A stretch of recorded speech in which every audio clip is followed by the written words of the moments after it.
ये वीडियो देखने के बाद सौर मंडल से आपका एक भी प्रश्न गलत नहीं होने वाला है। चाहे आप जिस भी एग्जाम की तैयारी कर रहे हो, आज हम लोग सौर मंडल से संबंधित वो सारे बहुविकल्पीय प्रश्न एकत्रित करके लाए हैं जो एग्जाम्स में बार बार पूछे जाते हैं। ठीक है, अगर ये वीडियो आप पूरा देख लेते हैं तो सौर मंडल से संबंधित सभी प्रश्न एक ही वीडियो में आपका क्लियर हो जाएगा और कवर भी हो जाएगा। साथ में इसका PDF भी हम आपको प्रोवाइड कर देंगे। हमारे टेलीग्राम चैनल पर आपको PDF मिल जाएगा, जिसका जो है लिंक आपको डिस्क्रिप्शन बॉक्स में मिल जाएगा। तो स्वागत है दोस्तों हमारे इस चैनल पर एक और वीडियो में। अगर आप पहली बार जुड़े हैं तो चैनल को सब्सक्राइब जरूर करिए, और अगर आपको वीडियो अच्छी लगे तो शेयर करिए दोस्तों में और लाइक करिए। तो चलिए देखते हैं। आज का क्वेश्चन नंबर 1 है, सौर प्रणाली की खोज किसने की थी? ऑप्शन से गैलीलियो, जेल बियर्ड, कोपरनिकस और केपलर। ठीक है, तो देखिए सौर प्रणाली की खोज की थी कोपरनिकस ने, तो ऑप्शन नंबर सी यहाँ पे सही उत्तर हो जाएगा। अच्छा देखिए, जिस प्रश्न का आपको उत्तर पता होगा दोस्तों, आप कमेंट बॉक्स में ज़रूर बताइएगा, इससे हमें पता चलेगा कि आपको कितने क्वेश्चंस याद थे पहले से। चलिए देखते हैं। क्वेश्चन नंबर 2 है, सूर्य के चारों ओर घूमने वाले खगोलीय पिंड को क्या कहते हैं? ऑप्शन से ग्रह, उपग्रह, क्षुद्र ग्रह या पुच्छल तारा। तो देखिए, सूर्य के जो चारों ओर घूमने वाले खगोलीय पिंड होते हैं वो ग्रह कहलाते हैं। ठीक है, और जो ग्रहों के चारों ओर घूमते हैं, जैसे मान लीजिए ये ग्रह है, इसके चारों ओर जो खगोलीय पिंड घूमते हैं उनको उपग्रह कहते हैं। तो यहाँ पे ऑप्शन नंबर ए आपका सही उत्तर हो जाएगा। अगला क्वेश्चन नंबर 3 है, किसी ग्रह के चारों ओर परिक्रमा करने वाले छोटे आकाशीय पिंड को क्या कहते हैं? तो देखिए, अभी ग्रह की बात कर रहे हैं हम लोग, तो ग्रह के चारों ओर घूमने वाले आकाशीय पिंड को क्या कहते हैं? उपग्रह कहते हैं। ठीक है, तो ऑप्शन नंबर बी यहाँ पे सही उत्तर हो जाएगा। अगला क्वेश्चन नंबर 4 है, ग्रहों की गति का नियम किसने प्रतिपादित किया था? ऑप्शन से न्यूटन, केपलर, कोपरनिकस और गैलीलियो। तो देखिए, ग्रहों की जो गति का नियम का प्रतिपादन किया था वो केपलर ने किया था। ठीक है, तो ऑप्शन नंबर बी यहाँ पे सही उत्तर हो जाएगा। अगला क्वेश्चन नंबर 5 है, सौर मंडल में कुल कितने ग्रह हैं? तो इसका सही उत्तर हो जाएगा ऑप्शन नंबर ए, 8 ग्रह हैं। ठीक है, पहले 9 हुआ करते थे, जिसमें यम को हमने निकाल दिया है अब, तो ऑप्शन नंबर ए इसका सही उत्तर हो जाएगा। 8 ग्रह होते हैं। ठीक है, अगला क्वेश्चन नंबर 6 है, पृथ्वी से बढ़ती दूरी के अनुसार ग्रहों का निम्न में से कौन सा क्रम सही है? देखिए, यहाँ पे 4 ग्रह रखे गए हैं। ठीक है, टोटल 8 ग्रह में से 4 ग्रह को छांटा गया है और बढ़ती दूरी के हिसाब से ये देखना है। तो बढ़ती दूरी के हिसाब से यहाँ पे ऑप्शन नंबर बी आपका सही उत्तर हो जाएगा। शुक्र, मंगल, बुध और बृहस्पति। ठीक है, ये बढ़ते हुए दूरी के अनुसार है, तो ऑप्शन नंबर बी सही उत्तर हो जाएगा। अगला क्वेश्चन नंबर 7 है, आकार के अनुसार सौर मंडल के ग्रहों का अवरोही क्रम है। ठीक है, अवरोही मतलब होता है घटते हुए क्रम में, मतलब बड़े से छोटे की ओर जाना, और अगर आरोही होता है तो छोटे से बड़े की ओर जाते हैं हम। तो आकार के हिसाब से अगर देखें तो सबसे बड़ा बृहस्पति होता है, उसके बाद शनि होता है, ये तो आप सभी को पता होगा, लेकिन उसके बाद वाले ग्रहों में कन्फ्यूजन होता है। तो इसका सही उत्तर हो जाएगा ऑप्शन नंबर ए। ठीक है, बृहस्पति, शनि, अरुण, वरुण, पृथ्वी, शुक्र, मंगल और बुध, ये है घटते हुए क्रम के अनुसार से सही क्रम। तो ऑप्शन नंबर ए इसका सही उत्तर हो जाएगा। अगला क्वेश्चन नंबर 8 है, निम्नलिखित में से कौन सौर मंडल का भाग नहीं है? ऑप्शन से क्षुद्र ग्रह, धूमकेतु, ग्रह और निहारिका। तो देखिए, ये तीनों जो है ये सौर मंडल के हिस्सा है, लेकिन निहारिका जो है सौर मंडल का हिस्सा नहीं माना जाता। तो ऑप्शन नंबर डी इसका सही उत्तर हो जाएगा। अगला क्वेश्चन नंबर 9 है, अंतरिक्ष में कुल कितने तारामंडल हैं? ठीक है, तारामंडल की बात हो रही है यहाँ पे, तो ऑप्शंस दिए हुए 87, 88, 89 और 90। तो कुल तारामंडल जो है अंतरिक्ष में वो 88 है। ठीक है, तो ऑप्शन नंबर बी इसका सही उत्तर हो जाएगा। अगला क्वेश्चन नंबर 10 है, निक्स ओलंपिया कोलंपस पर्वत किस ग्रह पर स्थित है? ठीक है, ये पर्वत श्रृंखला जो है ये किसी ग्रह पे है, किस ग्रह पे है? तो ऑप्शंस दिए हुए हैं बुध, शुक्र, पृथ्वी और मंगल। तो ये जो पर्वत श्रृंखला है ये मंगल ग्रह पे है। ठीक है, तो ऑप्शन नंबर डी आपका सही उत्तर हो जाएगा। अगला क्वेश्चन नंबर 11 है, पार्थिव ग्रहों की संख्या है कितनी है? ऑप्शन से 3, 4, 5 और 6। तो देखिए, पार्थिव ग्रहों की संख्या जो है वो टोटल 4 है। ऑप्शन नंबर बी यहाँ पे सही उत्तर हो जाएगा। अगला क्वेश्चन नंबर 12 है, निम्नलिखित में से कौन सा पार्थिव ग्रह नहीं है? ऑप्शन है बुध, शुक्र, मंगल और शनि। तो इसका सही उत्तर हो जाएगा शनि। शनि जो है वो एक पार्थिव ग्रह नहीं है, तो ऑप्शन नंबर डी यहाँ पे सही उत्तर हो जाएगा आपका। अगला क्वेश्चन नंबर 13 है, निम्नलिखित में से किन 2 ग्रहों को छोड़कर शेष सभी ग्रह सूर्य के चारों ओर वामावर्त दिशा में घूमते हैं? ठीक है, तो देखिए 2 ग्रह जो है शुक्र और अरुण, ये केवल दक्षिणावर्त दिशा में घूमते हैं, बाकी शेष जो ग्रह हैं, बाकी के 6 ग्रह जो हैं वो वामावर्त दिशा में घूमते हैं। तो यहाँ पे ऑप्शन नंबर डी आपका सही उत्तर हो जाएगा। अगला क्वेश्चन नंबर 14 है, सौर मंडल का जन्मदाता किसे कहा जाता है? ऑप्शन है सूर्य को, पृथ्वी को, बृहस्पति को या शनि को। तो देखिए, सौर मंडल का जो जन्मदाता कहा जाता है वो सूर्य को कहा जाता है। तो ऑप्शन नंबर ए इसका सही उत्तर हो जाएगा।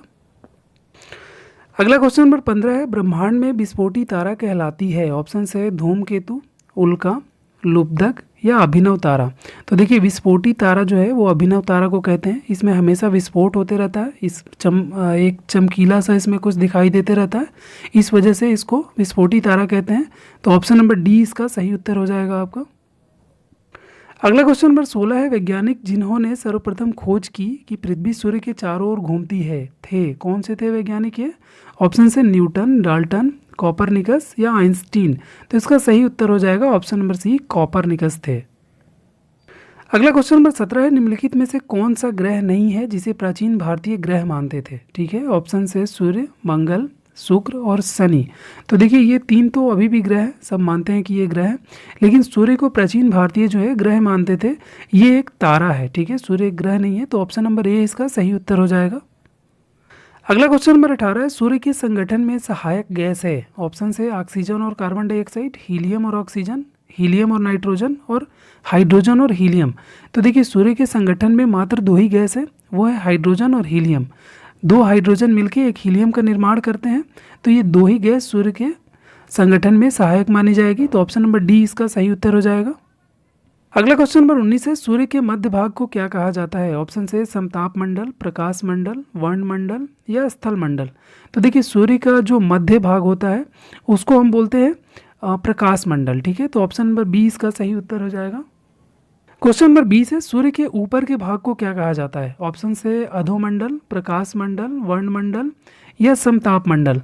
तो देखिए सूर्य के ऊपर का जो भाग है वो वर्ण मंडल कहलाता है, ठीक है। तो ऑप्शन नंबर सी इसका सही उत्तर हो जाएगा।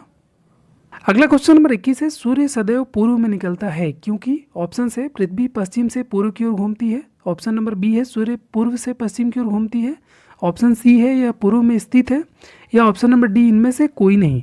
तो इसका सही उत्तर हो जाएगा पृथ्वी जो है पश्चिम से पूर्व की ओर घूमती है, इस वजह से सूर्य हमेशा पूर्व में निकलता है। तो ऑप्शन नंबर ए इसका सही उत्तर हो जाएगा। अगला क्वेश्चन नंबर 22 है, एक ग्रह की अपने कक्ष में सूर्य से अधिकतम दूरी को क्या कहा जाता है? ठीक है, मतलब जैसे जो ग्रह हैं वो सूर्य के चारों तरफ जब घूमती है तो कभी इनकी दूरी ज़्यादा होती है और कभी इनकी दूरी सूर्य से कम होती है। तो जब अधिकतम दूरी होती है तो उस समय क्या कहा जाता है, ये पूछ रहा है। ऑप्शन है उपसौर, अपसौर, अपोजी या पेरोजी।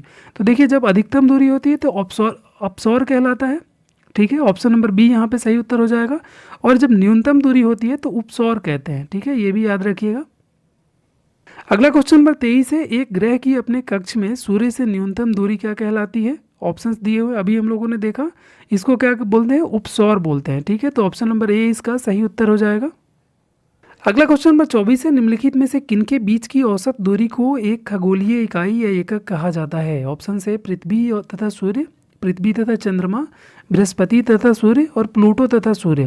तो देखिए एक खगोलीय दूरी, एक खगोलीय एकक या एक खगोलीय इकाई, ये पृथ्वी तथा सूर्य के बीच की दूरी को माना जाता है, ठीक है। तो ऑप्शन नंबर ए इसका सही उत्तर हो जाएगा। अगला क्वेश्चन नंबर 25 है, मध्य रात्रि का सूर्य किस देश में दिखाई देता है या किस क्षेत्र में दिखाई देता है? तो ऑप्शन है भूमध्य सागरीय क्षेत्र, ऑप्शन बी है भूमध्य रेखीय क्षेत्र, ऑप्शन सी है आर्कटिक क्षेत्र या ऑप्शन नंबर डी है जापान से पूर्व के क्षेत्र, ठीक है। तो इसका सही उत्तर हो जाएगा आर्कटिक क्षेत्र, ठीक है। मध्य रात्रि, जब भारत में मध्य रात्रि होती है उस समय आर्कटिक क्षेत्र में सूर्य दिखाई देता है। तो ऑप्शन नंबर सी इसका सही उत्तर हो जाएगा। अगला क्वेश्चन नंबर 26 है, सूर्य में काला धब्बा क्या है? ऑप्शन है सूर्य में एक बड़ा काला छेद, दिन के दौरान धब्बे ऊर्जा के स्रोत होते हैं, ऑप्शन नंबर सी है धब्बे वो स्थान है जो प्रकाश उत्सर्जित करने में असमर्थ है, या ऑप्शन नंबर डी इनमें से कोई नहीं। तो देखिए काला धब्बा जो होता है वो क्षेत्र होता है जहाँ पे हाइड्रोजन की संख्या कम हो जाती है।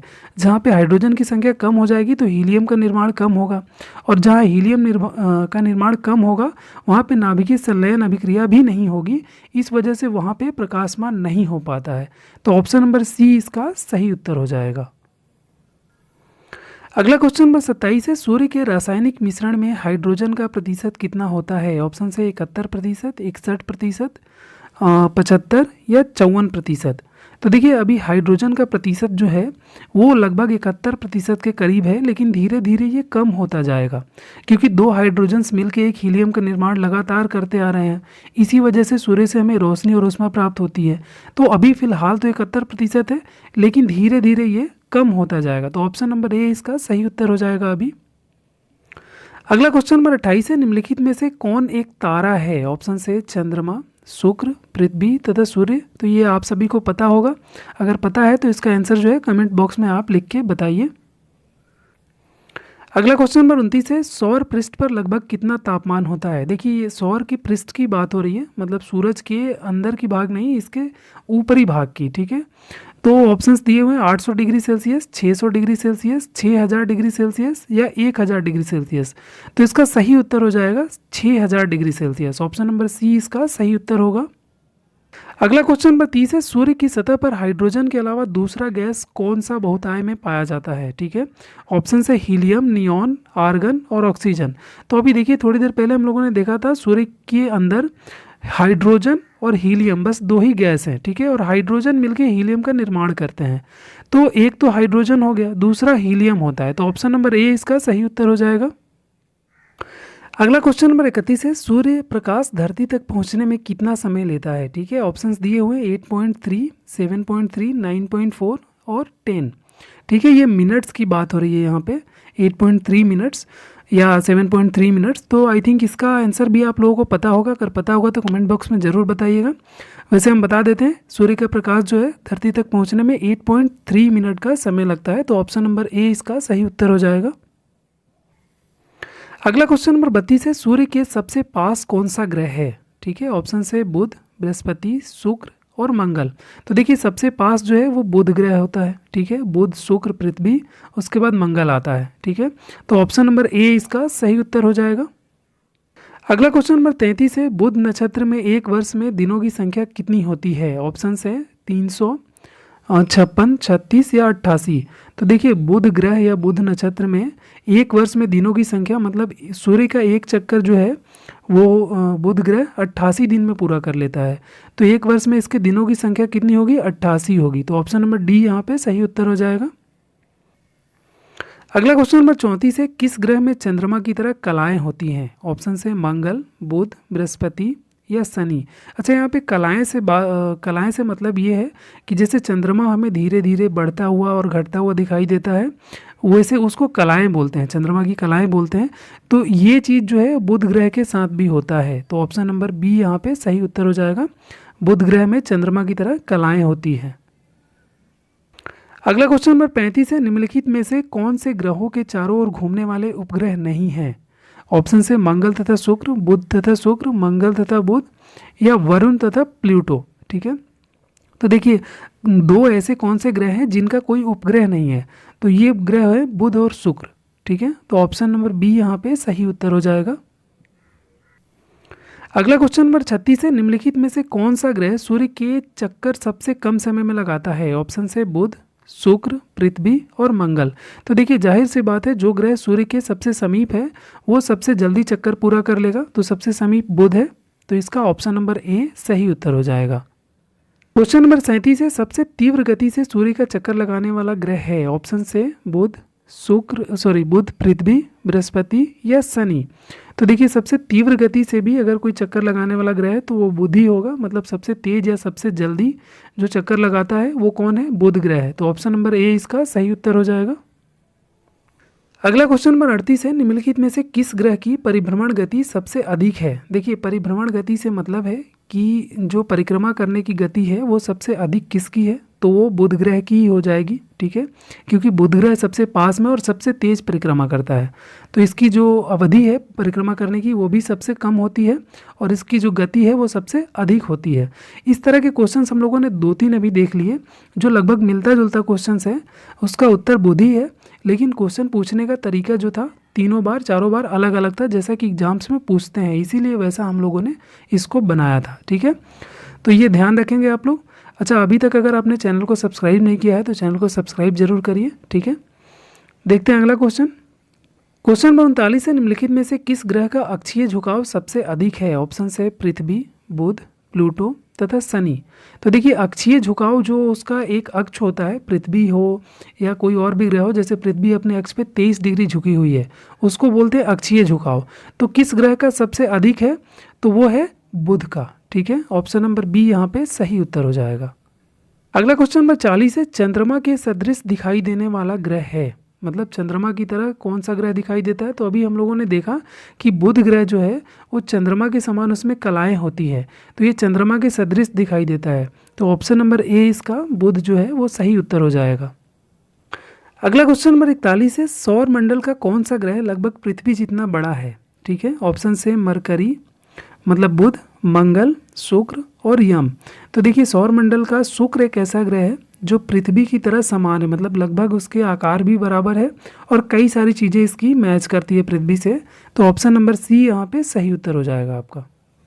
अगला क्वेश्चन नंबर 42 है, निम्नलिखित में से किस ग्रह को पृथ्वी की बहन कहा जाता है? ऑप्शन से बुध, शुक्र, मंगल और बृहस्पति। तो देखिए इस तरह की जो भी क्वेश्चंस आए, जो पृथ्वी से मिलता जुलता ग्रह कौन सा है, उसकी बहन किसको कहा जाता है, तो ये शुक्र को कहा जाता है। ठीक है, तो ऑप्शन नंबर बी यहाँ पे आपका सही उत्तर हो जाएगा।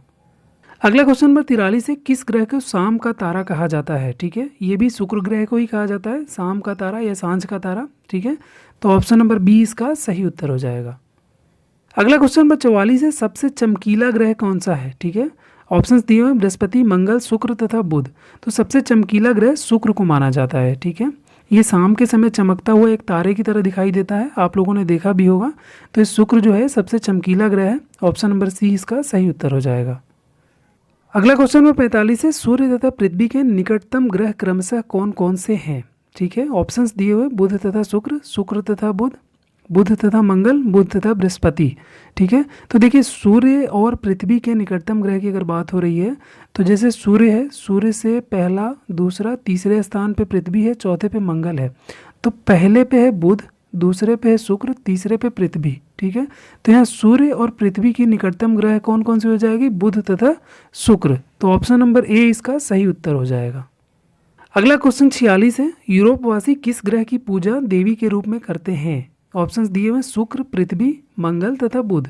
तो देखिए यूरोपवासी जो है वो शुक्र ग्रह की पूजा करते हैं देवी की तरह। तो ऑप्शन नंबर ए इसका सही उत्तर हो जाएगा। अगला क्वेश्चन नंबर 47 है, सौर मंडल का सबसे गर्म ग्रह कौन सा है? ऑप्शन है बुध, मंगल, शुक्र तथा पृथ्वी। तो देखिए सौर मंडल का सबसे गर्म ग्रह जो है वो शुक्र माना जाता है। ठीक है, शुक्र का तापमान सबसे अधिक होता है। तो ऑप्शन नंबर सी यहाँ पे सही उत्तर हो जाएगा। अगला क्वेश्चन नंबर 48 है, पृथ्वी के सर्वाधिक निकट ग्रह कौन सा है? ऑप्शन है शुक्र, बुध, मंगल तथा बृहस्पति। तो देखिए ये क्वेश्चन काफ़ी इंपॉर्टेंट है, ये बार बार रिपीट होते हैं। जो पृथ्वी के सबसे सर्वाधिक निकट जो है कौन सा ग्रह है, सबसे पास कौन सा ग्रह है, तो वो शुक्र ग्रह होता है। ठीक है, ऑप्शन नंबर ए यहाँ पे सही उत्तर हो जाएगा। क्वेश्चन नंबर 49 है, निम्नलिखित में से किस एक को भोर का तारा के नाम से जाना जाता है? ठीक है, ग्रह कुछ दिए हुए हैं, ऑप्शन से बुध, शुक्र, मंगल तथा शनि। तो शुक्र को जो है भोर का तारा कहा जाता है, ऑप्शन नंबर बी यहाँ पे सही उत्तर हो जाएगा।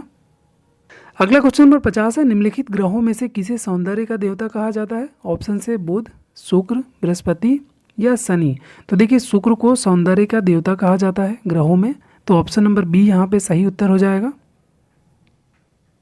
अगला क्वेश्चन नंबर 51 है, सुपरनोवा क्या है? ऑप्शन से एक ग्रहिका, एक ब्लैक होल, एक पुच्छल तारा या एक मृतप्राय तारा। तो देखिए सुपरनोवा जो है एक मृतप्राय तारा है, तो ऑप्शन नंबर डी इसका सही उत्तर हो जाएगा।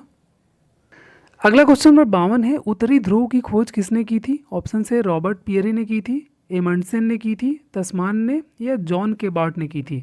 तो इसका सही उत्तर हो जाएगा option number A, Robert Pierre ने की थी उत्तरी ध्रुव की खोज। ऑप्शन नंबर ए यहाँ पे सही उत्तर हो जाएगा। अगला क्वेश्चन नंबर 53 है, साउथ पोल यानी कि दक्षिणी पोल, दक्षिणी ध्रुव पे पहुंचने वाला प्रथम व्यक्ति कौन था? ऑप्शन से मैगलन, ऑप्शन नंबर बी है Amerigo Vespucci, option number C है पियरी या ऑप्शन नंबर डी है एमंडसेन। तो इसका सही उत्तर हो जाएगा एमंडसेन। ठीक है, दक्षिणी ध्रुव पे सबसे पहले एमंडसेन पहुंचे थे, तो ऑप्शन नंबर डी इसका सही उत्तर हो जाएगा। अगला क्वेश्चन नंबर 54 है, पृथ्वी के सबसे निकटतम खगोलीय पिंड है। देखिए अभी थोड़ी देर पहले ऐसा ही क्वेश्चन आया था कि पृथ्वी के सबसे निकटतम ग्रह कौन सा है। यहाँ पे खगोलीय पिंड की बात हो रही है। ऑप्शन है प्रैक्सिमा सेंटोरी, ऑप्शन बी है चंद्रमा, ऑप्शन सी है शुक्र या ऑप्शन डी है सूर्य। तो देखिए चंद्रमा जो है एक उपग्रह है, लेकिन यहाँ पे खगोलीय पिंड है ना। तो खगोलीय पिंड में उपग्रह भी आते हैं, क्षुद्र ग्रह भी आते हैं, ग्रह भी आते हैं, ये सारे आ जाते हैं। ठीक है, तो यहाँ पे ऑप्शन नंबर बी चंद्रमा आपका सही उत्तर हो जाएगा। अगला क्वेश्चन नंबर 55 है, पृथ्वी सूर्य के परितः अपनी कक्षा में लगभग किस गति से चक्कर लगाती है? ऑप्शन से 5 डिग्री प्रतिदिन, 2 डिग्री, 1 डिग्री या 3 डिग्री प्रतिदिन। तो देखिए पृथ्वी जो है अपने कक्षा में परितः लगभग 1 डिग्री प्रतिदिन चक्कर लगाती है, तो ऑप्शन नंबर सी इसका सही उत्तर हो जाएगा। अगला क्वेश्चन नंबर 56 है, सूर्य के चारों ओर पृथ्वी की परिभ्रमण की चाल जो है वो कैसी रहती है? ऑप्शंस रहने देते हैं, देख लेते हैं। जो सही उत्तर है, अधिकतम होती है जब पृथ्वी सूर्य के निकटतम होती है। ठीक है, मतलब पृथ्वी जो है सूर्य के जब सबसे पास में होती है तो पृथ्वी की परिभ्रमण चाल जो है वो सबसे अधिकतम होती है, और जब वो दूर होती है तो न्यूनतम होती है। ठीक है, तो ऑप्शन नंबर बी यहाँ पे सही उत्तर हो जाएगा। अगला क्वेश्चन नंबर 57 है, पृथ्वी के भ्रमण की गति है। ऑप्शन से 27 किलोमीटर प्रति मिनट, यहाँ पे एम का मतलब है मिनट। ठीक है, 31 किलोमीटर, 25 किलोमीटर या 39.5 किलोमीटर प्रति मिनट। तो पृथ्वी की भ्रमण की जो गति होती है वो होती है 27 किलोमीटर प्रति मिनट। ऑप्शन नंबर ए इसका सही उत्तर हो जाएगा। अगला क्वेश्चन नंबर 58 है, भूमध्य रेखा पर पृथ्वी का व्यास है लगभग। ऑप्शन से 25,000 किलोमीटर, 20,000 किलोमीटर, 2800 किलोमीटर या 6400 किलोमीटर। तो देखिए भूमध्य रेखा पर जो पृथ्वी का व्यास है वो है लगभग 2800 किलोमीटर। तो ऑप्शन नंबर सी इसका सही उत्तर हो जाएगा। अगला क्वेश्चन नंबर 59 है, सूर्य की परिक्रमा के दौरान पृथ्वी सूर्य से अधिकतम दूरी पर किस महीने में होती है? ऑप्शन से मार्च में, जुलाई में, सितंबर में या जनवरी में। देखिए परिक्रमा के दौरान पृथ्वी सूर्य से अधिकतम दूरी पर कब होती है ये पूछ रहा है, तो इसका सही उत्तर हो जाएगा जुलाई में। ठीक है, ऑप्शन नंबर बी इसका सही उत्तर हो जाएगा। अगला क्वेश्चन नंबर 60 है, पृथ्वी की उपसौर स्थिति किस महीने में होती है? ठीक है, ऑप्शन से जून में, जनवरी में, सितंबर में या मार्च में। अभी उपसौर और अपसौर अभी थोड़ी देर पहले हम लोगों ने देखा था, तो उपसौर की स्थिति कब होती है? तो वो होती है जनवरी में। ठीक है, ऑप्शन नंबर बी इसका सही उत्तर हो जाएगा, मतलब सबसे पास में होती है जनवरी में। क्वेश्चन नंबर 61 है, तारे पूर्व से पश्चिम में किस कारण ज़्यादा दिखाई देते हैं? इसका सही उत्तर हो जाएगा ऑप्शन नंबर डी, पृथ्वी पश्चिम से पूर्व की ओर घूम रही होती है इस वजह से। ठीक है, तो ऑप्शन नंबर डी आपका सही उत्तर हो जाएगा। क्वेश्चन नंबर 62 है, पृथ्वी अपने अक्ष पर घूमती है। ऑप्शन से पूर्व से पश्चिम, पश्चिम से पूर्व, उत्तर से दक्षिण और दक्षिण से उत्तर। तो देखिए इस क्वेश्चन का जिसको आंसर पता हो वो कमेंट बॉक्स में बताइएगा, ये आपके लिए एक तरह से टास्क हो गया, होमवर्क हो गया। ठीक है, अगला क्वेश्चन देखते हैं। क्वेश्चन नंबर 63 है, आकार की नज़र से सौरमंडल में पृथ्वी का कौन सा स्थान है? ऑप्शन से 3, 4, 5 या छठा। तो देखिए आकार के हिसाब से मतलब जो सबसे बड़ा है उससे छोटा, तो पृथ्वी का जो है कौन सा स्थान आता है? तो पृथ्वी का आता है 5वां स्थान। ठीक है, तो ऑप्शन नंबर सी यहाँ पे सही उत्तर हो जाएगा। अगला क्वेश्चन नंबर 64 है, किस ग्रह को नीला ग्रह कहते हैं? तो देखिए पृथ्वी को ही नीला ग्रह कहते हैं, क्योंकि अंतरिक्ष से हमें पृथ्वी जो है वो नीली दिखाई देती है। तो ऑप्शन नंबर ए इसका सही उत्तर हो जाएगा। अगला क्वेश्चन नंबर 65 है, पृथ्वी स्थित है। ऑप्शन है शुक्र और मंगल के मध्य में। ऑप्शन बी है मंगल एवं बृहस्पति के मध्य में। ऑप्शन नंबर सी है शुक्र और बृहस्पति के मध्य में, और ऑप्शन डी है बुध और शुक्र के मध्य में। तो देखिए थोड़ी देर पहले हम लोगों ने डिस्कस किया था कि सूर्य के बाद जो सबसे पहला ग्रह आता है वो बुध आता है, फिर शुक्र आता है, फिर पृथ्वी और फिर मंगल। ठीक है, तो शुक्र और मंगल के बीच में कौन सा है? वो पृथ्वी है। ठीक है, तो ऑप्शन नंबर यहाँ पे शुक्र और मंगल जो है ये है, तो ऑप्शन नंबर ए इस पर सही उत्तर हो जाएगा। अगला क्वेश्चन नंबर 66 है, किस दिन पृथ्वी सूर्य के सबसे निकट होती है? ऑप्शन से 4 जुलाई, 21 मार्च, 23 दिसंबर या 3 जनवरी। तो देखिए पृथ्वी जो है सूर्य के सबसे निकट कब होती है? तो वो 3 जनवरी को होती है। ऑप्शन नंबर डी यहाँ पे सही उत्तर हो जाएगा। अगला क्वेश्चन नंबर 67 है, पृथ्वी सूर्य से अपनी अधिकतम दूरी पर होती है, कब होती है? ऑप्शन से 30 जनवरी को, 22 दिसंबर को, 20 सितंबर को या 4 जुलाई को। तो अधिकतम दूरी पर होती है 4 जुलाई को। ठीक है, ऑप्शन नंबर डी इसका सही उत्तर हो जाएगा। अगला क्वेश्चन नंबर 68 है, पृथ्वी सूर्य के इर्द गिर्द परिक्रमा करती है लगभग 365.12 दिन में, 365.25 या 365.50 या 365.75 दिन में। ठीक है, तो देखिए पृथ्वी जो है सूर्य के परिक्रमा करने में लगभग 365.25 दिन लेती है। ठीक है, तो ऑप्शन नंबर बी यहाँ पे सही उत्तर हो जाएगा। अगला क्वेश्चन नंबर 69 है, पृथ्वी का प्राकृतिक उपग्रह है। ऑप्शन से आर्यभट्ट, रोहिणी, चंद्रमा और मंगल। तो देखिए प्राकृतिक उपग्रह की बात की जाए तो एकमात्र उपग्रह है वो है चंद्रमा पृथ्वी का। तो ऑप्शन नंबर सी इसका सही उत्तर हो जाएगा। अगला क्वेश्चन नंबर 70 है, दिन व रात होने के कारण है, तो इसका सही उत्तर हो जाएगा ऑप्शन नंबर ए, पृथ्वी का अपनी अक्ष पर घूर्णन गति। ठीक है, ऑप्शन नंबर ए इसका सही उत्तर हो जाएगा। तो दोस्तों सौरमंडल जीके का ये पार्ट यहीं पे समाप्त करते हैं, क्योंकि वीडियो काफ़ी लंबा हो जाएगा। इसके कुछ क्वेश्चंस और रह गए हैं, जिसको एक छोटे से और पार्ट में हम लोग लेकर आएंगे बहुत जल्दी। तो आप लोग कमेंट में बताइएगा कि उसकी आपको ज़रूरत है, तो बहुत जल्दी लेके आएंगे। ठीक है, 2-4 दिन के अंदर ही वो भी आ जाएगा। मिलते हैं इसी तरह के एक और वीडियो में, तब तक के लिए बाय।